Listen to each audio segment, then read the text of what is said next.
Hello students, welcome to Advi's YouTube channel. Myself Himanshu Gupta and I'm IIT JEE Mains and Advanced Mathematics faculty. Hopefully तुम लोगों की ये जो lecture series है ये अच्छी चल रही होगी और तुम्हें सब कुछ समझ में आ रहा होगा। जैसा कि मैंने पहले भी कहा है कि जो ये तुम्हारी लेक्चर सीरीज है इसके साथ साथ तुम्हें अपनी जो टेक्स्ट बुक है उसकी भी रीडिंग लगानी चाहिए और उसके भी क्वेश्चंस तुम्हें करने चाहिए।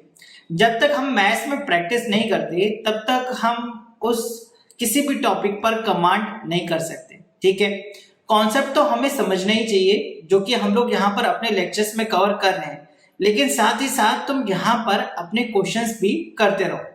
ठीक है, तो जिन स्टूडेंट्स को नहीं पता उनको मैं एक बार फिर से बता दूं, रिमाइंड करा दूं यहाँ पर कि ये हमारी जो लेक्चर सीरीज है ये क्लास 9th के स्टूडेंट्स के लिए है और इसमें हम जो भी हमारा क्लास 9th का सिलेबस है मैथमेटिक्स का उसे हम पूरा कवर कर रहे हैं यहाँ पर। और उस सिलेबस में हम जितनी भी कॉन्सेप्चुअल बातें हैं उनको बहुत ही डीप में जाकर समझ रहे हैं और पढ़ रहे हैं। तो इससे तुम्हारा पूरा सिलेबस यहाँ पर कवर हो रहा है और इसमें हमारा लेक्चर्स हमारे 16 लेक्चर्स हो चुके हैं और आज हमारा 17 लेक्चर है। इससे पहले जो भी लेक्चर्स हैं वो सभी के सभी यहाँ एडवी के यूट्यूब चैनल पर हैं जो हम लोगों ने अभी तक किए हैं। और ये हमारा आज का जो लेक्चर है इसमें हम अपना नया चैप्टर स्टार्ट कर रहे हैं लाइन एंड एंगल्स।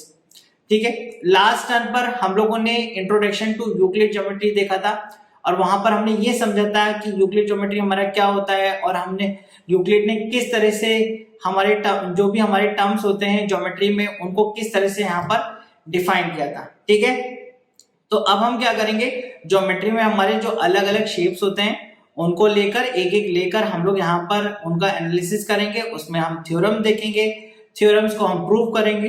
ठीक है, तो चलो स्टार्ट करते हैं। तो लाइंस एंड एंगल्स, तो लाइंस एंड एंगल्स भी हमारे सबसे पहले शेप हैं जिनको हम ले रहे हैं यहाँ पर। लाइन हमें पता है, हमें थोड़ा बहुत आइडिया है कि स्ट्रेट लाइन हमारा क्या होता है और एंगल्स हमारे क्या है उनका भी हमें आइडिया है, लेकिन उनकी जो बेसिक थ्योरम्स होती हैं वहां से हम बेसिक रिजल्ट्स क्या निकाल सकते हैं लाइंस एंड एंगल्स से उसको हम लोग देखेंगे। ठीक है, लास्ट क्लास में हम लोगों ने कुछ एक्सियम जो है अपने कवर कर लिए थे। एक्सियम होपफुली तुम्हें याद होगा, वो ऐसे स्टेटमेंट होते हैं जिनका हमें कोई भी प्रूफ रिक्वायर नहीं होता। लास्ट क्लास में हमने कुछ एक्सियम्स देखे थे और उसमें से हम लोगों ने कुछ पोस्टुलेट भी देखे थे। पोस्टुलेट्स में हम लोगों ने एक पोस्टुलेट यहाँ पर ये देखा था जो कि लाइन से रिलेटेड था। वो पोस्टुलेट तुम्हें क्या याद है? पोस्टुलेट 1 हमारा क्या था? पोस्टुलेट 1 वहां पर हमारा ये था कि अगर हम कोई भी दो पॉइंट्स को ज्वाइन करें तो वहां पर हमें स्ट्रेट लाइन मिल जाती है। और उसके बाद हमने एक्सियम से ये प्रूव किया था कि दो डिस्टिंक्ट पॉइंट से हमेशा एक यूनिक लाइन तुम्हारी पास करती है। ठीक है, तो सबसे पहले यहां पर अगर हम लोग देखें लाइंस एंड एंगल में, तो पहला हमारा जो यहाँ पर एक्सियम था उसमें हमने क्या बोला था कि दो पॉइंट अगर हम ले लें यहाँ पर point A and point B तो इनसे हम एक स्ट्रेट लाइन ड्रॉ कर सकते हैं। ठीक है, अभी थोड़ा सा ये स्ट्रेट नहीं आ रहा है, वेट।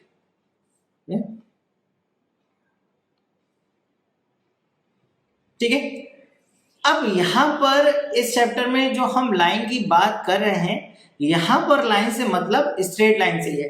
ठीक है, तुम इस बात पे मत आ जाना कि कंफ्यूज मत होना कि सर ने तो बताया था कि लाइन कुछ और होता है स्ट्रेट लाइन कुछ और होता है। ठीक है, लाइन को यूक्लिड ने डिफाइन किया था कि जो सरफेस की एजेस होती हैं हमारी उनको हम लाइंस बोलते हैं। ठीक है, और उन्हीं लाइंस में से कुछ एक स्पेसिफिक टाइप की लाइंस होती हैं जो स्ट्रेट लाइन जिसमें सभी पॉइंट जो हैं उस लाइन पर ही लाई करते हैं, उसको भी हमने डिफाइन किया था, उसको हम स्ट्रेट लाइन बोलते हैं। तो अब आगे से जो हम लाइन अगर बोलेंगे तो वहां पर हमारा मतलब जो है स्ट्रेट लाइन से ही होगा। ठीक है, इस चैप्टर में भी हम लोग जो लाइंस एंड एंगल देख रहे हैं उसमें हम स्ट्रेट लाइंस और स्ट्रेट लाइन के बीच में बनने वाले एंगल्स को ही देखेंगे कि वो किस तरह से इंटरेक्ट करते हैं और वहां से हमारे क्या रिजल्ट्स आते हैं। तो एक एक्सियम हमारा ये था कि दो पॉइंट से हम एक लाइन स्ट्रेट लाइन ड्रॉ कर सकते हैं और उसके बाद हमने ये हमारा पोस्टुलेट था और उसके बाद हमने एक्सियम की हेल्प से ये प्रूव एक हमने एक्सियम निकाला था, लिखा था, प्रूव किया था कि दो पॉइंट से एक यूनिक लाइन ही हमारी ड्रॉ हो सकती है। यूनिक लाइन बाय ज्वाइनिंग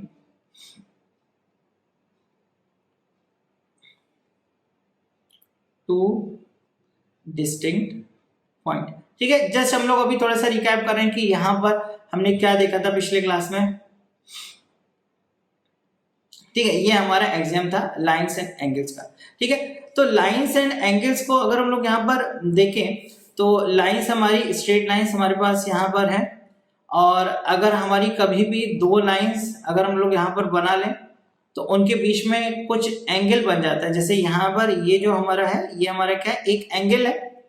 तो इंटरसेक्टिंग लाइंस होती हैं हमारी, उनके बीच में हमारे एंगल्स बनते हैं और वहीं से कई सारे हमारे रिजल्ट्स आते हैं, उन्हीं को हम इस चैप्टर में कवर करेंगे।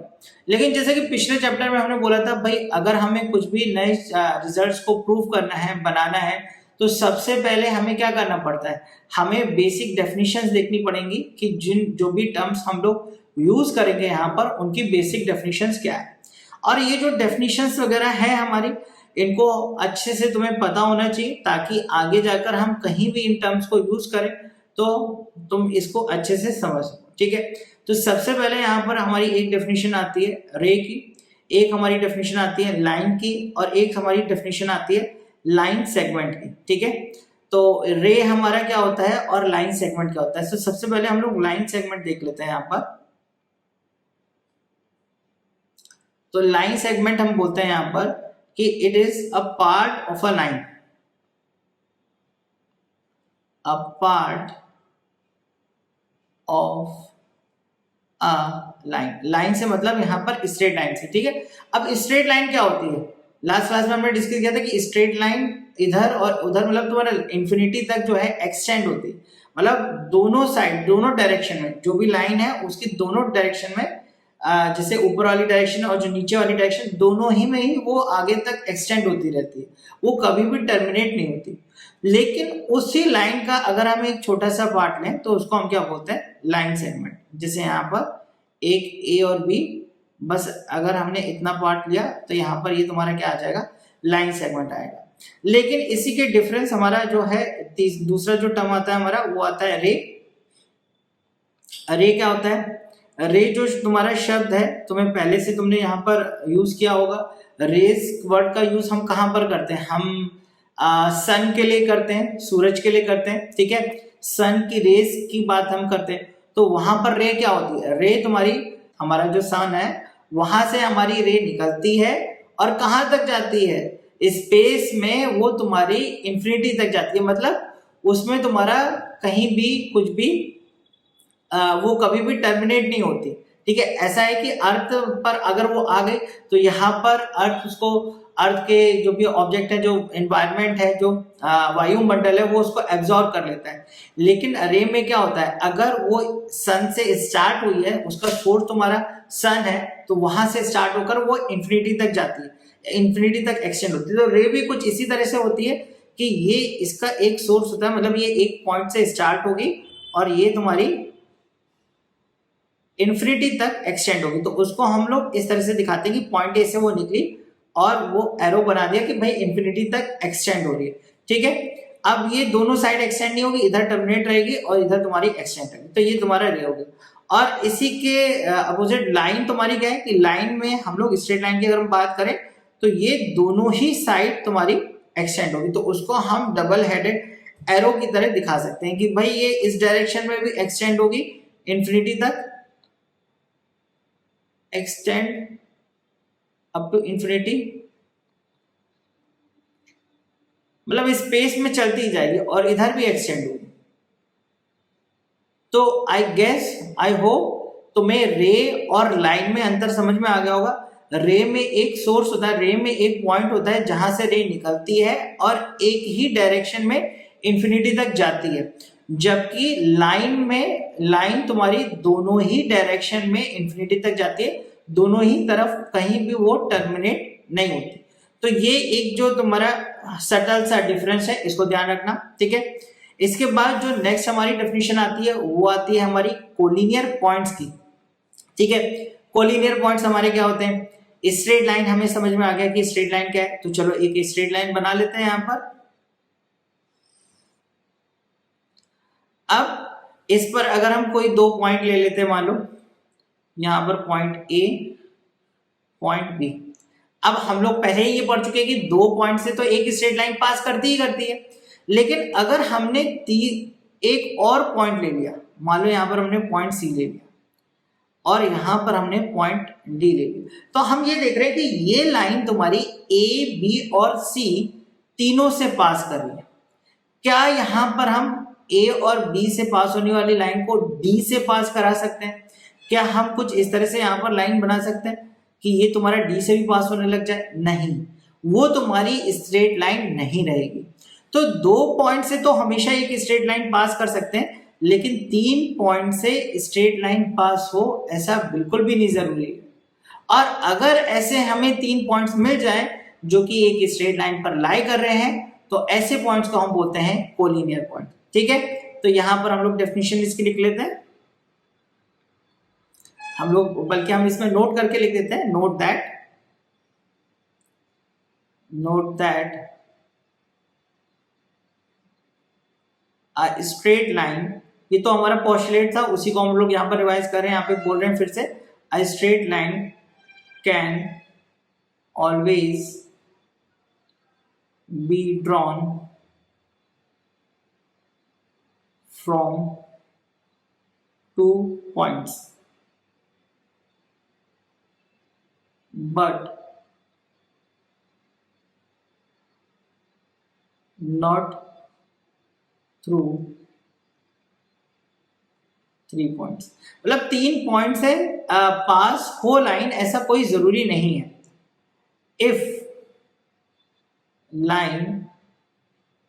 a line passes through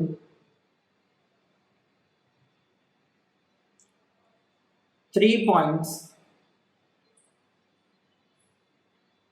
A, B and C, then they are called collinear points। collinear points मतलब अगर तुम्हारा 3 पॉइंट्स हमारे यहाँ पर जैसे क्या हो गया, ए बी सी हमारे क्या है, कोलिनियर पॉइंट्स हैं। A B C are collinear points, A B C are collinear points. 3 points एक लाइन पर है तो वो कोलिनियर। अब 4 पॉइंट्स भी हो सकते हैं, ऐसा नहीं है कि 3 पॉइंट्स की बात करें सर, आपने तो 3 पॉइंट्स बोला था, 4 पॉइंट्स हो, 4 पॉइंट हो गए तो 4 पॉइंट भी अगर एक लाइन पर हो गए तो वो भी तुम्हारे कोलिनियर हो गए। ठीक है, लेकिन हमने ये बोला, मतलब पॉइंट हमारा देखने का बस यही है, इस बात को समझो, इस बात को थोड़ा सा अगर हम लोग एक बार फिर से रिपीट करके समझें, 2 पॉइंट से हमेशा एक स्ट्रेट लाइन ड्रॉ कर सकते हैं, हमेशा। ये तुम्हारा पोस्टुलेट है और तुम करके देख भी सकते हो, उन पॉइंट को ज्वाइन कर दो, एक लाइन बन जाएगी। लेकिन अगर तीसरा पॉइंट हमारे पास है तो ऐसा जरूरी नहीं कि तीनों पॉइंट से एक तुम्हारी लाइन पास कर ही जाए, कर भी सकती है और नहीं भी कर सकती। अगर लाइन पास करेगी उन तीनों पॉइंट से तो उनको हम कोलिनियर पॉइंट्स कहेंगे, और अगर लाइन पास नहीं करेगी तो उनको हम नॉन कोलिनियर पॉइंट्स बोलेंगे। तो यहां पर हम लोग लिख लेते हैं, if no such line exists which passes through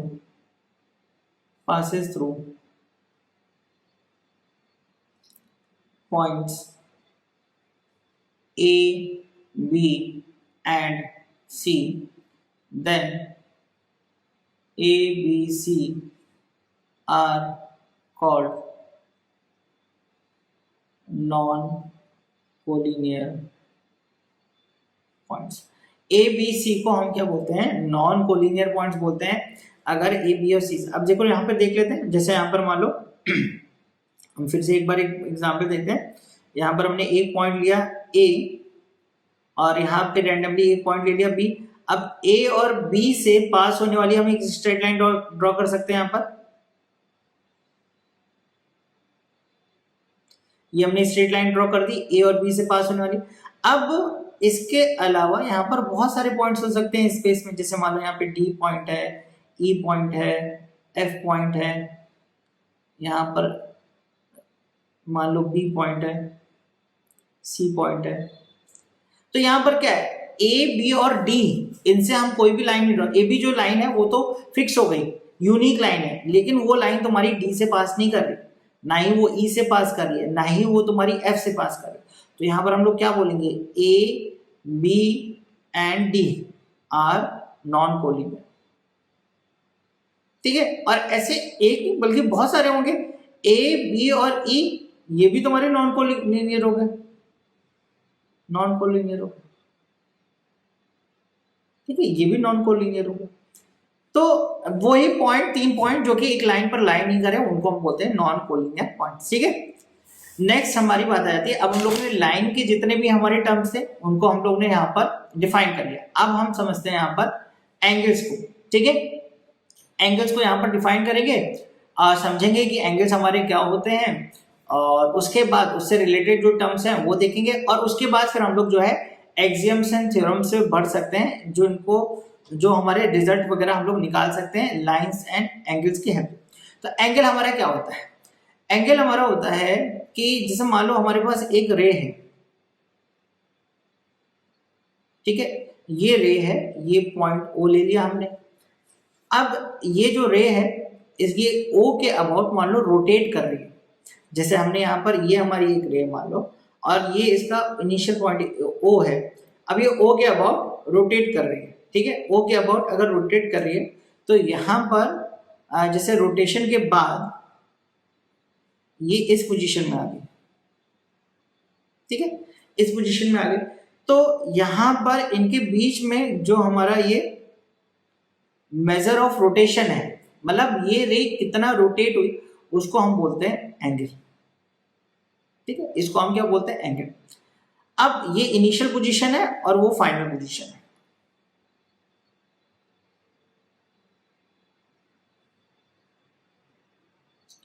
और इनके बीच में मेजर ऑफ रोटेशन जो है वो तुम्हारा एंगल होगा। लेकिन जरूरी नहीं कि सेम रे रोटेट हो, ऐसा भी हो सकता है कि दो रेज हमारी हैं जिनका सेम हमारा इनिशियल पॉइंट है, जैसे ओ, यहाँ पर एक हमारी रे आ गई और दूसरी रे भी हमारी इसी पॉइंट से निकल रही है।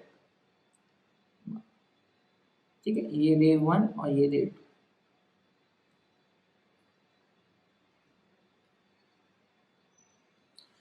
तो इनके बीच में भी हमारा ये जो है एंगल बन सकता है। ठीक है, तो ये जो एंगल हमारा बन रहा है इसमें इसके भी हमारे कुछ टर्म्स होते हैं, लेकिन ये समझ लो यहाँ पर रे जो है एंगल हमारा बनता है वो हमारा रे से बनता है, और इसके अलावा स्ट्रेट लाइन के बीच में भी हमारा एंगल्स बन सकता है। ऐसा नहीं है कि हमने यहाँ पर रे की बात की तो केवल रे के बीच में, स्ट्रेट लाइन से भी बन सकता है। स्ट्रेट लाइन से भी कैसे बनेगा, उसका फिगर वगैरह क्या होगा वो अब हम लोग देखेंगे यहाँ पर। लेकिन उससे पहले यहाँ पर ये समझ लेते कि जो हमारा एंगल है इसके हमारे टर्म्स क्या होते हैं जो हमें पता होने चाहिए। ये एक रे आ गई हमारे पास मान लो, और ये सेकंड रे है, और इनके बीच में हमारा एंगल बन रहा है, और ये पॉइंट मान लो ओ ले लेते हैं। ठीक है, तो यहाँ पर ये जो होती है हमारी, इनको हम बोलते हैं आर्म्स। ये एक आर्म आ गई तुम्हारी और ये एक आर्म। ठीक है, आर्म मतलब हमारे हाथ या भुजाएं, तो वो आर्म्स के बीच में तुम्हारा एंगल बन रहा है, और जिस पॉइंट के अबाउट हम यहाँ पर एंगल निकाल रहे हैं इसको हम बोलते हैं वर्टेक्स ऑफ द एंगल।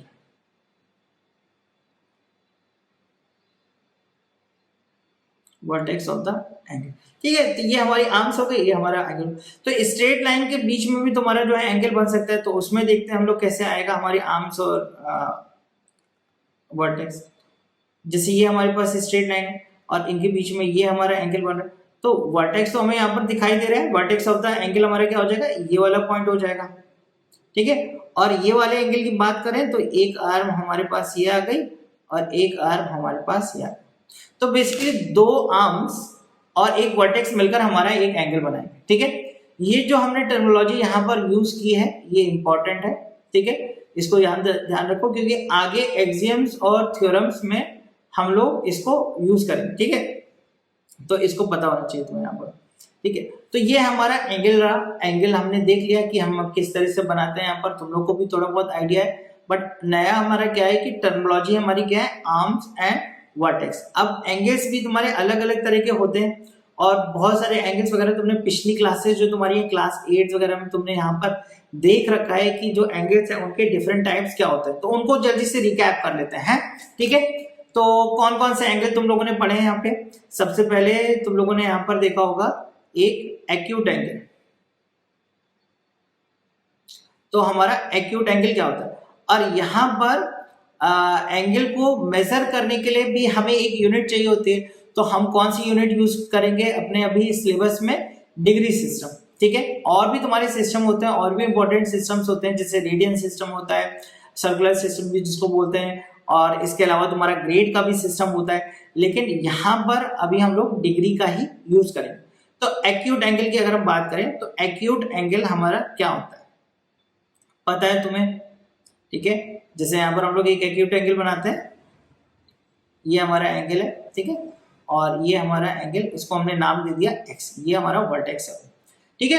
अभी एंगल को नाम दिया एक्स, तो यहाँ पर जो एक्स है वो हमारा क्या होगा, अगर वो 0 से 90 डिग्री के बीच में होगा, मतलब 90 डिग्री से कम होगा, तो उसको हम क्या बोलते हैं? एक्यूट एंगल, ठीक है। 90 डिग्री से अगर कम होता है तो उसको हम बोलते हैं एक्यूट एंगल। फिर इसके बाद हमारा आता है राइट एंगल।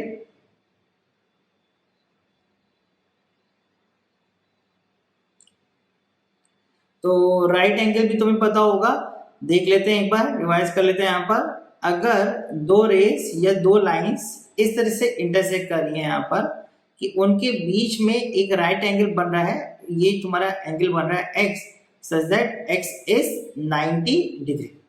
तो अगर 90 डिग्री का एंगल होगा तो उसे हम क्या बोलेंगे? राइट एंगल बोलेंगे, ठीक है। चलो, थर्ड हमारा टाइप क्या होता है यहाँ पर? थर्ड हमारा होता है यहाँ पर ऑब्ट्यूस एंगल।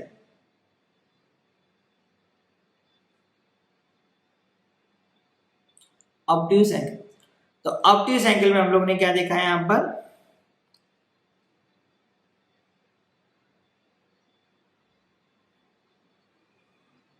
कि अगर हमारे पास कोई एंगल है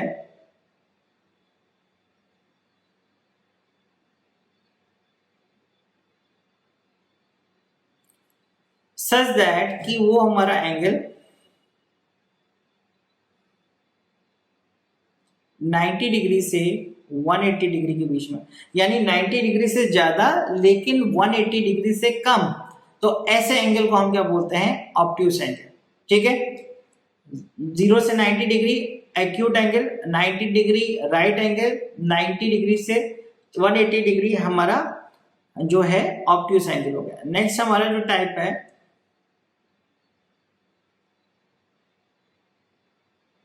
वो हमारा है लीनियर एंगल। तो इस वाले केस में हमारा क्या हो जाएगा यहाँ पर कि अगर दो लाइंस या ये दो रेज के बीच में हमारा एंगल अगर यहाँ पर 180 डिग्री है, ठीक है, यानी यहाँ पर x जो है वो 180 डिग्री है, तो उसको हम क्या बोलते हैं? लीनियर एंगल, ठीक है। नेक्स्ट हमारा यहाँ पर एंगल है रिफ्लेक्स एंगल। लास्ट टाइप का जो हमारा एंगल यहाँ पर होता है वो हमारा होता है रिफ्लेक्स एंगल।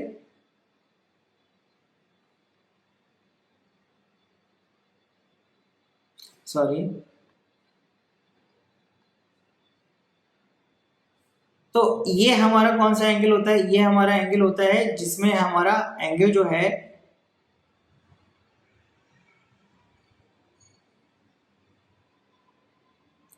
वन 180 से ज्यादा हो लेकिन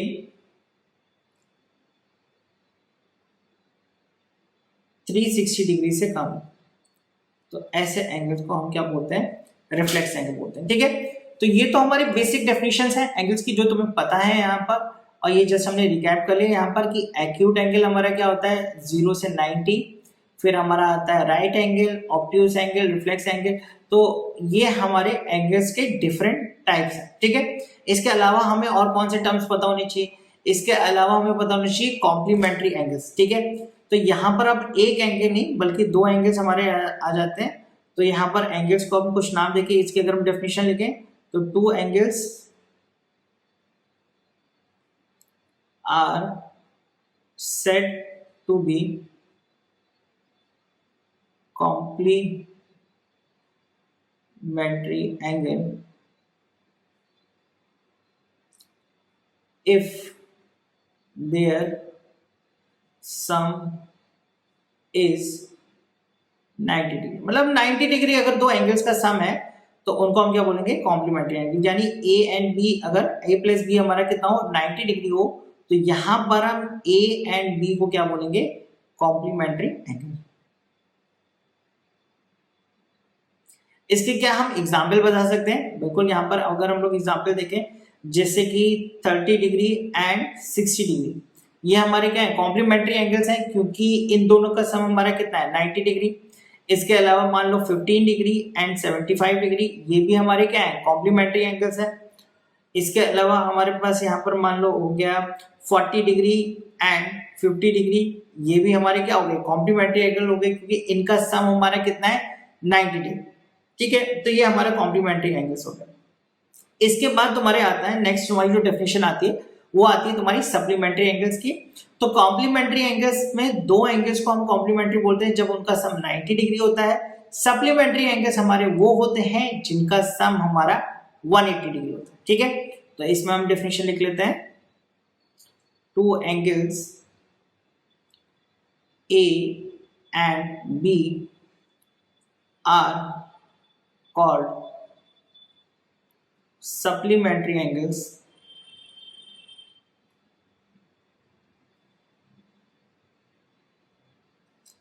if their sum is 180 degree, ठीक है। जैसे a plus B is equal to क्या हो जाएगा, 180 डिग्री हो जाएगा। तो ये हमारा सप्लीमेंट्री एंगल। सप्लीमेंट्री एंगल्स हमें बहुत सी जगह मिलेंगे। कॉम्प्लीमेंट्री एंगल नॉर्मली सिचुएशंस में या फिगर्स में इतनी जल्दी नहीं बनते, लेकिन सप्लीमेंट्री एंगल्स हमारे कई जगह बनते हैं। तो ये दो टर्म्स हमें याद रखना है यहाँ पर। और इसके अगर हम एग्जाम्पल लिखें यहाँ पर, तो जैसे 120 डिग्री कॉमा 60 डिग्री, ठीक है, दोनों का सम कितना है 180 डिग्री। फिर 100 डिग्री कॉमा 80 डिग्री, ये भी हमारा सम जो है 180 डिग्री है। 135 डिग्री एंड 45 डिग्री, ये भी सम हमारा 180 है। And 30 degree and 150। तो ऐसे हम बहुत सारे पेयर बना सकते हैं, ठीक है, जिनका सम हमारा 180 डिग्री। तो वो सभी पेयर जो है वो तुम्हारे क्या बोलते हैं, उनको हम सप्लीमेंट्री एंगल बोलते हैं, ठीक है। तो ये डेफिनेशन भी तुम लोग पढ़ चुके हैं, इसको जस्ट हम लोग ने रिकैप कर लिया। नेक्स्ट हमारी यहाँ पर डेफिनेशन आती है एडजेसेंट एंगल्स की। और यहाँ से अब धीरे धीरे हम लोग यहाँ पर एडजेसेंट एंगल की हेल्प से भी हम लोग कुछ एक्सियम्स और थ्योरम्स वगैरह निकालेंगे।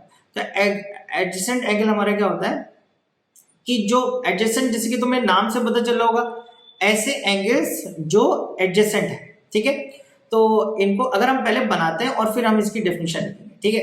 तो यहाँ पर एडजेसेंट एंगल अगर हम लोग बनाने की कोशिश करें यहाँ पर, तो जैसे पहले हम लोग एक एंगल बना देते हैं। यहाँ पर एक एंगल हमारा ये आ गया, ठीक है। इस एंगल को मान लो बोल दिया हमने ए, ठीक है। और एक साथ में एक और इसके बगल में एंगल हमने यहाँ पर बना लिया बी। तो ये एंगल्स आसपास में है, इनको हम क्या बोलते हैं, एडजेसेंट एंगल बोलते हैं, ठीक है। तो इसमें हम जैसे नेमिंग अगर करना चाहें तो यहाँ पर हम लोग नेमिंग कर सकते हैं कि इसको हमने बोल दिया ओ और ए, सॉरी ए तो हमने ले ही लिया है, यहाँ पर हम इसको बोल देते हैं, इस पॉइंट को पी क्यू एंड आर। अब इसकी डेफिनेशन लिख लेते हैं। डेफिनेशन इसकी क्या है वो लिख लेते हैं और फिर हम समझते हैं। अच्छा, डेफिनेशन अगर हम लिखेंगे तो क्या लिखेंगे, अब यहाँ पर हमारा आर्म्स एंड वर्टेक्स आ जाता है। तो ये जो दोनों एंगल हैं ए एंड बी, ये हमारे क्या है, एडजेसेंट है। और इनमें आपस में कॉमन क्या है, हम एडजेसेंट इनको क्यों बोल रहे हैं, हम ये बोल सकते हैं कि इनकी जो एक आर्म है ओ क्यू, वो दोनों में कॉमन है। Arm O P and O R वो तो अलग अलग है, लेकिन जो ओ क्यू है वो तुम्हारा सेम है। ठीक है, तो पहली बात तो यहाँ पर कि एडजेसेंट एंगल्स में एक आर्म हमारी क्या होती है, वो कॉमन होती है। और दूसरा पॉइंट क्या होता है कि जो उनके वर्टेक्स होते हैं वो दोनों का सेम होता है। अगर ये दो कंडीशन तुम्हारी सेटिस्फाई हो रही है तभी वो तुम्हारे एडजेसेंट एंगल होंगे, अदरवाइज वो तुम्हारे एडजेसेंट एंगल नहीं होंगे। देखते हैं इसमें हम लोग क्या बोलते हैं यहाँ पर, जैसे हम बोलेंगे टू एंगल्स आर कॉल्ड, ये डेफिनेशन इसलिए इंपॉर्टेंट है क्योंकि आगे जाके हम थ्योरम्स वगैरह में इनका यूज करेंगे। ठीक है, इसलिए हमें समझना जरूरी है कि ये टर्म्स हम कहां पर यूज कर रहे हैं, कहां पर हम यूज कर सकते हैं और कहां पर नहीं। ठीक है, तो two angles are called adjacent if they have one common arm and their vertex is same। मतलब वर्टेक्स उनका सेम हो जाए और आर्म अगर कॉमन हो जाए तो उनको हम एडजेसेंट एंगल बोलते हैं। जैसे यहाँ पर A and B are adjacent. ठीक है, और एंगल को लिखने का हमारा तरीका क्या होता है ये तुम्हें पता होगा। यहाँ पर हम लोग लिख लेते हैं, हम लिखने स्टार्ट करते हैं। यहाँ पे हम बोलेंगे angle A and angle B are adjacent. ठीक है, अब इसको लिखने का तरीका एक और हो सकता है कि मतलब जो हमारे पॉइंट्स हैं वहां से हम क्या बोलेंगे, angle P O Q. P O Q क्या है, यहाँ पर पी स्टार्ट हुआ फिर ओ और फिर क्यू। इसी तरह से हम लोग यहाँ पर एंगल लिखते हैं एंड एंगल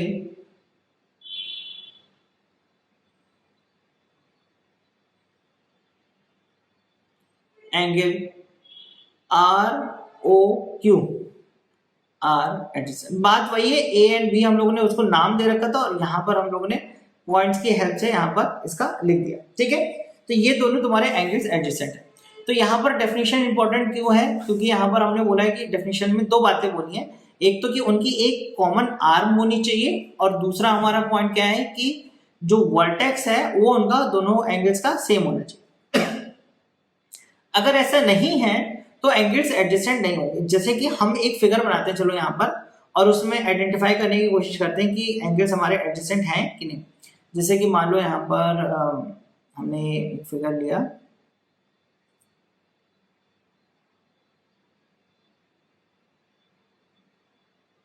अच्छा यहाँ पर एक बात और है कि यहाँ पर हम लोग जैसे ये हमारे एडजेसेंट एंगल है। ठीक है, तो पहले चलो हम लोग यहाँ पे फिगर एक देख लेते हैं जिसमें हमारा एडजेसेंट एंगल नहीं आएगा। जैसे मान लो यही इस तरह का फिगर हमारा दिया है और पॉइंट्स हमने यहाँ पर ले लिए पी ओ आर और ये आ गया क्यू। अब एक एंगल ये है, एक एंगल ये है और एक पूरा एंगल ये भी है। ठीक है, तो अगर हम यहाँ पर बोले angle P O R and angle P O Q, ठीक है, एक पेयर हमने ये ले लिया और एक पेयर हमने यहाँ पर लिया angle P O R and angle Q O R. तो यहाँ पर जो सेकंड वाला पेयर है पहले उसको देखते हैं, P O R and Q O R. जैसे कि अभी हमने पहले भी लिखा था ये हमारे क्या हो जाएंगे, एडजेसेंट हो जाएंगे। लेकिन पी ओ आर हमारा ये वाला एंगल आया, पी ओ आर हमारा ये वाला एंगल आया। ठीक है, पी ओ आर। लेकिन जो दूसरा हमारा एंगल लिखा है वो हमारा क्या है, दूसरा एंगल हमारा है P O Q. P O Q, P O Q अगर हम लोग देखें यहाँ पर तो पी ओ क्यू हमारा ये पूरा एंगल आ जाएगा पी ओ क्यू। अब इन दोनों एंगल के बीच में कोई कॉमन आर्म नहीं है। ठीक है, अच्छा इसमें एक पॉइंट और होता है डेफिनेशन में, उसको लिख लेते हैं and their vertex are same. अच्छा वो एक पॉइंट है वो हम लोग ने मिस कर दिया यहाँ पर, वो हम लिख लेते हैं two angles are called adjacent if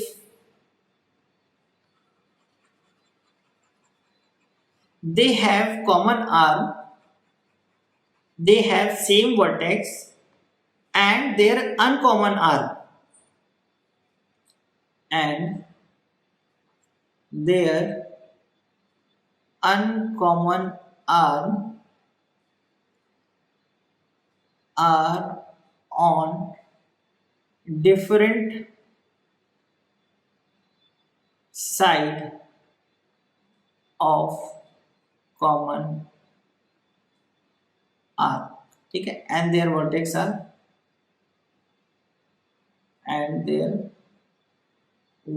are same। अब ये डेफिनेशन पूरी हुई, ठीक है, अब ये डेफिनेशन तुम्हारी पूरी हुई। हमें मतलब ऐसा नहीं है कि हमें डेफिनेशन पूछा जाएगा, हमें समझना है यहाँ पर कि हम एडजेसेंट एंगल्स किनको बोल रहे हैं। तो पहली पॉइंट हमने यहाँ पर बोली कि they have a common arm, तो पी ओ क्यू और आर ओ क्यू में एक कॉमन आर्म है। कॉमन आर्म हमारी कौन सी है? कॉमन आर्म हमारी है ओ क्यू, तो ये हमारे एडजेसेंट एंगल हो सकते हैं। And their uncommon arm are on different side of common, तो ये अनकॉमन आर्म है, ठीक है, और ये अनकॉमन आर्म है। अनकॉमन आर्म्स कौन सी हो गई? OP एंड OQ, तो OP and OQ are on different side of OQ। तो यही हमारे डेफिनेशन में लिखा है कि OP एंड OQ वो हमारे डिफरेंट साइड में होने चाहिए OQ के, तभी उसको हम एडजेसेंट एंगल्स बोलेंगे। ऐसा यहां पर नहीं हो रहा। जो हमारे ये पहला वाला है, इसमें अगर हम लोग देखें, जो पहला वाला हमने यहाँ पे पेयर लिखा है, इसमें ऐसा नहीं हो रहा। क्यों नहीं हो रहा? क्योंकि इसकी अगर हम लोग कॉमन आर्म देखें, कॉमन आर्म ये हो जाएगी तुम्हारी OP। अब जो अनकॉमन आर्म है, अनकॉमन आर्म वो हमारी कौन कौन सी हो गई? OR एंड OQ, वो हमारी क्या है? सेम साइड पर है, are on same side, are on same side. तो अनकॉमन आर्म कॉमन आर्म के डिफरेंट साइड पे होनी चाहिए, सेम साइड पे नहीं होनी चाहिए, तभी उन एंगल्स को हम क्या बोलेंगे? एडजेसेंट एंगल्स यहाँ पर बोलेंगे, ठीक है। तो ये हमारा यहाँ पर एडजेसेंट एंगल्स हो गए। और यहाँ पर एक बात और, अगर हम लोग देखें यहाँ पर जो एडजेसेंट एंगल में होता है वो हम यहाँ से लिख सकते हैं कि अगर एंगल POR को हम लोग लिखना चाहें तो इनको हम लिख सकते हैं angle POQ plus angle QOR, मतलब इन दोनों का सम A प्लस B, ठीक है।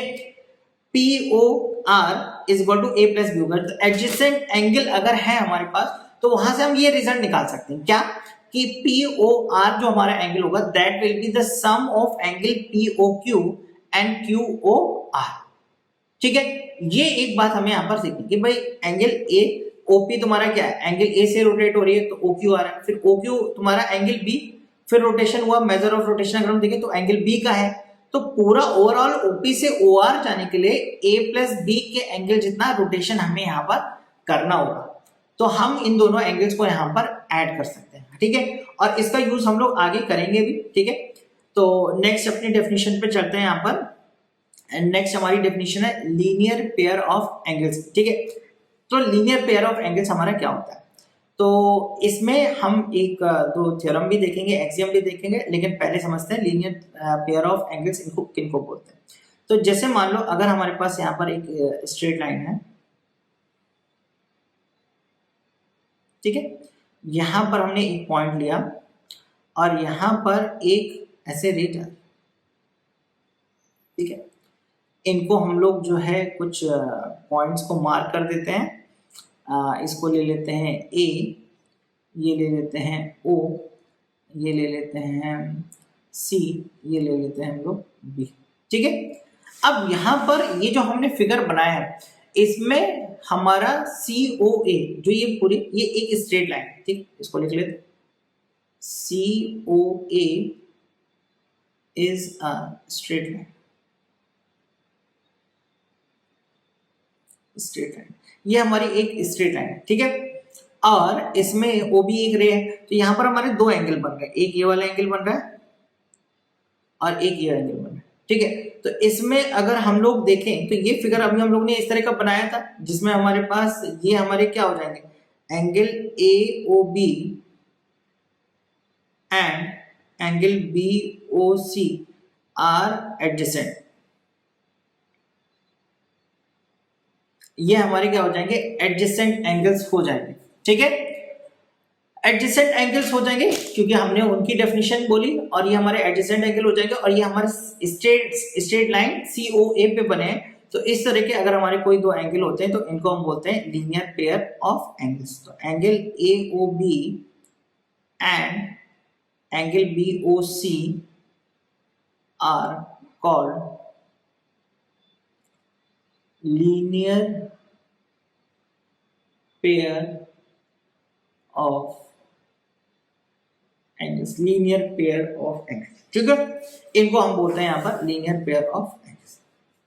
नेक्स्ट हमारा जो यहाँ पर है वो हमारी डेफिनेशन आती है वर्टिकली अपोजिट एंगल की। ये भी बहुत इंपॉर्टेंट है, यहाँ पर हमें समझ में आना चाहिए, फिगर देखकर हमें समझ में आना चाहिए कि कौन से हमारे वर्टिकली अपोजिट एंगल है, कौन से हमारे एडजेसेंट एंगल है। ये तो वर्टिकली अपोजिट एंगल में क्या हो जाएगा, जैसे कि अगर हम लोग कोई भी दो स्ट्रेट लाइन लें, यहाँ पर मान लो एक स्ट्रेट लाइन हम यहाँ पर ये बना रहे हैं, ठीक है, और एक स्ट्रेट लाइन हमारे पास यहाँ पर ये है, ठीक। तो अब इसमें क्या होगा, वर्टिकली अपोजिट एंगल हमारे कौन से हो जाएंगे यहाँ पर, जैसे इनको अगर हम मार्क कर लें ए ओ बी एंड यहाँ पर हम लोग लेते हैं पी ओ क्यू। तो ये जो हमारे एंगल्स होते हैं, इनको हम क्या बोलते हैं, वर्टिकली अपोजिट एंगल बोलते हैं। तो यहाँ पर अगर हम इसकी डेफिनेशन भी लिखना चाहें तो लिख सकते हैं कि इफ, यहाँ पर ये बात का ध्यान रखना पड़ेगा कि AOP और QOB ये हमारी स्ट्रेट लाइन है। इफ AOP अगर ये स्ट्रेट लाइन नहीं होंगी तो ये वर्टिकली अपोजिट एंगल्स नहीं होंगे, ठीक है। If AOP and BOQ are straight line, सबसे पहली कंडीशन यही है, स्ट्रेट लाइन होनी चाहिए, straight lines, then angle AOB and angle POQ are vertically opposite angle, opposite angle. और इन्हीं पे आगे जाके हम लोग थोड़ी इसी के बाद जो है हम लोग इसमें थ्योरम प्रूव करेंगे वर्टिकली अपोजिट एंगल से की जो हमारी थ्योरम होती है उसको। लेकिन उससे पहले यहाँ पर थोड़ा सा समझ लो कि वर्टिकली अपोजिट एंगल कैसे बन रहा है। दो स्ट्रेट लाइन है और उनके जो सामने सामने वाले जो तुम्हारे हैं उनको वो हमारे क्या है, वर्टिकली अपोजिट एंगल है। अब यहाँ पर इस फिगर में एक हमने यहाँ पर बनाया ये दोनों एंगल ये, लेकिन इसके अलावा भी कोई और एंगल है जो वर्टिकली अपोजिट, इनको हम बोल सकते हैं। यहाँ पर अगर हम ध्यान से देखें तो ये जो हमारे एंगल है इनको भी तो हम वर्टिकली अपोजिट एंगल ले सकते हैं, ठीक है। क्यों? क्योंकि इनके लिए भी तो तुम्हारे यहाँ पर ये स्ट्रेट लाइंस है। तो हम यहाँ पर ये बोल सकते हैं कि angle POB and angle QOB ये भी हमारे क्या है, आर वर्टिकली अपोजिट एंगल्स। तो दो पेयर हमारे यहां पर अगर स्ट्रेट लाइन, दो स्ट्रेट लाइन एक दूसरे को इंटरसेक्ट कर रही है, इंटरसेक्ट करने का मतलब कट कर रही है, यानी उनके बीच में कॉमन पॉइंट है, तो वहां पर हमारे पास दो वर्टिकली अपोजिट एंगल्स आएंगे और उनको हमें आइडेंटिफाई करना यहाँ पर आना चाहिए, ठीक है। जैसे कि यहाँ पर अगर हम लोग अभी हम आगे और भी थ्योरम्स वगैरह देखेंगे, उसमें हम लोग यहाँ पर प्रूव भी कुछ करेंगे वर्टिकली अपोजिट एंगल से। तो उसमें भी हम लोग देखेंगे कि किस तरह से ये आपस में रिलेट होते हैं, ठीक है। तो आगे बढ़ते हैं हम लोग। नेक्स्ट हमारा यहाँ पर आ जाता है intersecting lines and non intersecting lines. अब बात करते हैं इंटरसेक्टिंग लाइंस की और नॉन इंटरसेक्टिंग की। तो अगर हम हमारे पास हमारे कॉपी का प्लेन है, जैसे यहाँ पर जिस बोर्ड पर हम लिख रहे हैं वो हमारा एक प्लेन है, वहां पर अगर हम कोई भी दो स्ट्रेट लाइंस ड्रॉ करें तो वो आपस में रिलेटिवली किस तरह से बिहेव कर सकते हैं, मतलब दो केसेस हो सकते हैं। एक तो पहला केस की अगर हम बात करें तो वो दोनों लाइंस इंटरसेक्ट कर सकती हैं, ठीक है। इंटरसेक्ट का क्या मतलब हुआ? इंटरसेक्ट का मतलब हुआ कि उन दोनों के बीच में एक कॉमन पॉइंट यहां पर होगा, ठीक है। जैसे यहाँ पर ये P तुम्हारा क्या हो गया, कॉमन पॉइंट हो गया। और जब भी यहाँ पर ये हो गए तो यहाँ पर कुछ एंगल्स बनेंगे, उन एंगल्स को देखते हैं हम लोग। क्या है यहाँ पर, जैसे मान लो ये हमने ले लिया A, ये हमने ले लिया B, ये ले लिया C, और यहाँ पर हमने ले लिया D। अब यहाँ पे आइडेंटिफाई करो, हमने दो टर्म्स यहाँ पर देखे अभी पहले, adjacent angles and vertically opposite angle. तो इसमें से कौन कौन से एडजेसेंट है और कौन कौन से वर्टिकली अपोजिट है। तो अगर हम पहले एडजेसेंट की बात करें तो एडजेसेंट एंगल क्या होंगे, एडजेसेंट एंगल में यहां पर आ जाएगा हमारे पास एंगल APD, एंगल APD हमारा बनेगा। और ये किसके एडजेसेंट होगा, ये हमारा एंगल DPC, ये इस एंगल के एडजेसेंट होगा, क्योंकि इनकी एक कॉमन आर्म है और जो दूसरी नॉन कॉमन आर्म है वो उसके अदर साइड पे। इसके अलावा अगर तुम ये सोच सकते हो कि सर APD को हम अगर यहाँ पर BPA के साथ, इसके साथ भी हम लोग कर सकते हैं यहाँ पर, ठीक है। तो BPA के साथ भी कर सकते हैं क्योंकि इनका भी कॉमन आर्म है एक, और यहाँ पर ये तुम्हारे वर्टिकली जो तुम्हारी नॉन कॉमन आर्म है वो ऑन द अपोजिट साइड, ठीक है। तो ये हमारे एडजेसेंट का आ गया। और वर्टिकली अपोजिट की अगर हम बात करें तो वर्टिकली अपोजिट भी हमारे दो पेयर होते हैं यहाँ पर। हालांकि एडजेसेंट में और भी पेयर आएंगे, ठीक है, यहाँ पर और भी पेयर्स आएंगे तुम्हारे। और ऐसे कितने पेयर आएंगे, सारे पेयर्स यहाँ पर तुम एक बार लिख कर देखो कि एडजेसेंट एंगल कौन से आएंगे। वर्टिकली अपोजिट की अगर हम बात करें तो वर्टिकली अपोजिट के यहाँ पे केवल दो ही पेयर होंगे, जो इसी की हमने बात की थी यहाँ पर। एक तो होगा angle APD and angle CPB, और दूसरा हमारा पेयर होगा angle APB and angle DPC, ठीक है। ये हमारे वर्टिकली अपोजिट। तो हमने बोला कि प्लेन में अगर हम दो लाइंस ड्रॉ करते हैं तो वो या तो इंटरसेक्टिंग हो सकती हैं, या फिर दूसरा केस हमारा हो सकता है कि वो नॉन इंटरसेक्टिंग लाइन। और नॉन इंटरसेक्टिंग लाइन कैसे होती हैं, वो लाइंस हमारी नॉन इंटरसेक्टिंग लाइंस होती हैं पैरेलल लाइंस। इन लाइंस को हम क्या बोलते हैं, पैरेलल लाइंस। तो नॉन इंटरसेक्टिंग यानी कि मतलब हो गया नो कॉमन पॉइंट्स, और इनको हम बोलते हैं पैरेलल, ठीक है। पैरेलल लाइंस की डेफिनेशन क्या होगी, ऐसे बोल सकते हो कि ऐसी दो लाइंस जो एक दूसरे को कभी इंटरसेक्ट ना करें, ठीक है। या फिर एक यहाँ पर और प्रॉपर्टी होती है पैरेलल लाइंस की, जिसके थ्रू हम लोग यहाँ पर इसको डिफाइन कर सकते हैं। वो हमारी होती है कि पैरेलल लाइंस के बीच में कहीं पर भी किसी भी पोजीशन पर अगर हम लोग देखें तो जो हमारी उनके बीच की डिस्टेंस है वो हमारी सेम होती है। जैसे यहाँ पर डिस्टेंस D है तो यहाँ पर डिस्टेंस, यहाँ पर डिस्टेंस और यहाँ पर डिस्टेंस D होगी। तो हम ये बोल सकते हैं distance between parallel line at every position या at every location is same, ठीक है। they never intersect मतलब पैरेलल लाइंस कभी भी इंटरसेक्ट नहीं करेंगे, they never intersect।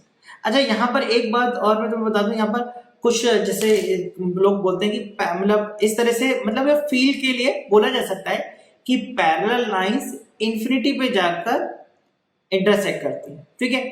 तो वो भी मान सकते हो, और क्योंकि इस तरह से बोलने से क्या होता है कि कुछ रिजल्ट्स हमारे आ जाते हैं, ठीक है। क्योंकि इन्फिनिटी, हमें बहुत ज्यादा इन्फिनिटी के बारे में नहीं पता है कि इन्फिनिटी पे क्या है कैसे। बस हम तो इन्फिनिटी का एक कॉन्सेप्ट ले लेते हैं कि a number larger than any number, या फिर हम बोले कि काफी दूर, मतलब अगर लाइंस के उसमें बोले, स्पेस में, प्लेन में बोले कि मतलब काफी दूर एक ऐसी प्लेस जहां पर जिसको हम बना ही ना सके, जिसको हम इमेजिन ही ना कर पाए। ऐसा तुम्हारा इन्फिनिटी है। तो ये भी बोला जाता है कि ये जो लाइंस हैं वो कहीं ना कहीं आगे जाके मीट करें तो वो इन्फिनिटी पे जाके मीट करें। हालांकि लाइंस कभी भी इंटरसेक्ट तुम्हारी यहाँ पर नहीं करेंगे पैरेलल लाइंस, ठीक है। तो दो तरह की लाइंस हो सकती हैं किसी भी प्लेन में। प्लेन की यहाँ पर हम बात कर रहे हैं, प्लेन जैसे कि तुम्हारा कॉपी का जो पेज है वो एक प्लेन है, और हमने जैसे बोला बोर्ड का हमारा जो प्लेन है वो भी एक प्लेन। तो ये हमारी नॉन इंटरसेक्टिंग लाइन। तो ये हमारी डेफिनेशंस वगैरह आज के लेक्चर में जैसे हमने यहाँ पर कवर किया है, ठीक है। और यहाँ पर जो है कुछ डेफिनेशंस हमारी अभी बाकी हैं, और कुछ एक दो डेफिनेशंस बाकी हैं। डेफिनेशन ऑलमोस्ट हमने यहाँ पे सब कवर कर ली है। उसके बाद हम लोग थ्योरम्स पे बढ़ेंगे, थ्योरम्स देखेंगे, उनको प्रूफ देखेंगे, और उससे रिलेटेड जो क्वेश्चन है हमारे वो हम लोग जो है अपने नेक्स्ट लेक्चर में यहाँ पर कवर करेंगे, ठीक है। तो जैसे यहाँ पर पेयर ऑफ एंगल्स वगैरह की बात करें, उनकी भी हम लोग देखेंगे। पेयर ऑफ एंगल्स ऑलमोस्ट हम लोग देख चुके हैं यहाँ पर, इसीलिए डेफिनेशंस हम लोग बोल रहे हैं कि यहाँ पे हमारी खत्म हो चुकी है। बस इसको यहाँ पर हमें लिखना बाकी है और कुछ नहीं। और इसके बाद हमारा जो एक्सियम्स आते हैं, एक एक्सियम आएगा, उसके बाद हम एक थ्योरम देखेंगे, और उससे रिलेटेड जो हमारे क्वेश्चंस हैं उनको हम यहाँ पर कवर करेंगे, ठीक है। तो नेक्स्ट क्लास में पहले हम लोग ये थ्योरम्स देखेंगे, उसके बाद फिर हम लोग जो है पैरेलल लाइंस के बारे में समझेंगे। और ट्रांसवर्सल एक होता है तुम्हारा, एक लाइन होती है, वो क्या होती है, और वो जब पैरेलल लाइन को कट करती है या इंटरसेक्टिंग लाइन को कट करती है तो उससे हमारे क्या रिजल्ट आते हैं, उनको हम डिराइव करेंगे, ठीक है। उन थ्योरम्स को हम डिराइव करेंगे और फिर उससे रिलेटेड हम लोग क्वेश्चन देखेंगे, लेकिन ये हम करेंगे अपना नेक्स्ट क्लास में, ठीक है। और नेक्स्ट क्लास हमारी कब होगी? नेक्स्ट क्लास हमारी होगी सैटरडे को 7:30 बजे, ठीक है। साथ ही साथ तुम चलते रहो हमारे साथ, जैसे जिस तरह से लेक्चर हमारे चल रहे हैं, और साथ ही साथ क्वेश्चन करते रहो। कोई भी डाउट आता है तो तुम यहाँ पर पूछ सकते हो, ठीक है। तो इसको हम लोग डिस्कस करते हैं। तो मिलते हैं फिर सैटरडे को, तब तक के लिए goodbye, have a nice day, bye.